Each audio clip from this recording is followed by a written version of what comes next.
The message came through a little after 9 that morning. A simple sentence, harmless on the surface. Shopping all day with Ashley. I stared at it for a moment. The phone warm in my hand, that familiar tightness stirring in my chest, the one that never completely went away. 4 words. That's all it ever took. I didn't analyze it, didn't draft a careful reply, or overthink what to say. I just typed pause briefly and sent, "Come home now." Then came the waiting. Minutes slid into an hour. The usual noise started spinning in my head, wondering whether she'd be annoyed, tease me for being possessive, or simply ignore the text altogether. But beneath all that chatter, there was a strange stillness, a quiet certainty that she would respond. I knew her, not every hidden corner of her mind, but enough to understand how the unspoken balance between us worked. By mid-morning, sunlight had climbed high, flooding across the kitchen table where I sat, my coffee cooling beside me. I pictured her out with Ashley, moving through racks of clothes, laughing, holding up outfits, enjoying herself, maybe thinking I wasn't paying attention. But I was. I always was. In my quiet way, I noticed the small trail she left, the way her thumb tapped her phone, the little smile that crept across her lips when she found something she liked.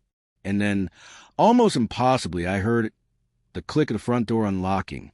My pulse jumped. She stepped inside, hair slightly mussed, shopping bags hanging from her hands. The easy confidence she usually carried, the one she thought I didn't see, faltered the instant our eyes met. For a few seconds, neither of us spoke. She didn't have to. She already knew she'd cross a line, even if only somewhere deep inside. I said nothing, didn't raise my voice, didn't scold. I just waited. Those 4 words had done what endless arguments never could. She set the bags down softly, a faint color rising to her cheeks as she tried to hide it. I watched her, calm, patient, letting the silence stretch until it filled the room completely. She wasn't used to this version of me. Normally, she'd try to explain, laugh it off, or breeze past it with charm. But today, something had shifted.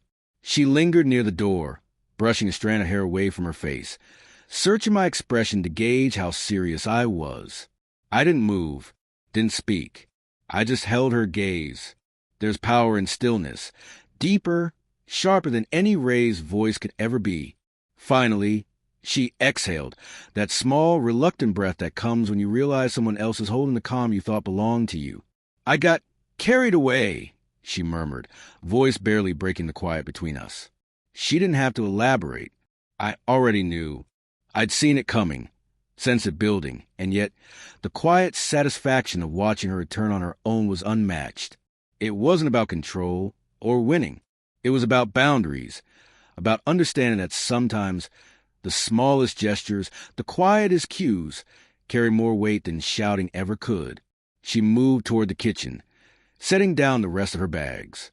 For a moment, everything seemed suspended in that delicate space between relief and recognition. I lifted my cup, took a slow sip of now lukewarm coffee, pretending not to notice her, though I noticed everything. 4 words, that was all it took. No speeches, no arguments, no lingering resentment. Just quiet clarity, delivered with precision. She looked up at me then, her eyes softer than they'd been that morning. No anger, no defensiveness. Just a subtle understanding that everything had shifted the moment she read my text. It wasn't dramatic. It didn't need to be. It was the kind of change that only those who understand patience and attention could recognize. She unpacked a few small items, folding them neatly, her movements careful. Then came a pause, a breath of hesitation, and she whispered, "I shouldn't have texted like that." It wasn't full apology, not quite, but it carried the weight of one, and that was enough. I didn't reply. I didn't need to. Sometimes silence carries more meaning than any words ever could. The rest of the morning passed quietly. Coffee cups emptied. Bags were put away. The low hum of the refrigerator filled the stillness between us.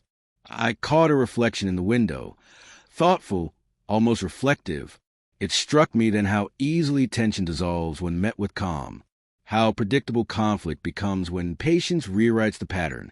for measured words had accomplished more than hours of argument ever could. By noon, she was sitting across from me, a faint smile curving her lips, a mix of relief and understanding in her eyes. I didn't gloat, didn't moralize. I just let the peace between us settle. The day had started with a careless act and ended with a quiet lesson learned. True strength doesn't come from force or noise, but from patience, clarity, and the quiet assertion that some boundaries simply aren't negotiable. And just like that, she was home, as if those 4 simple words had quietly rewritten the course of everything.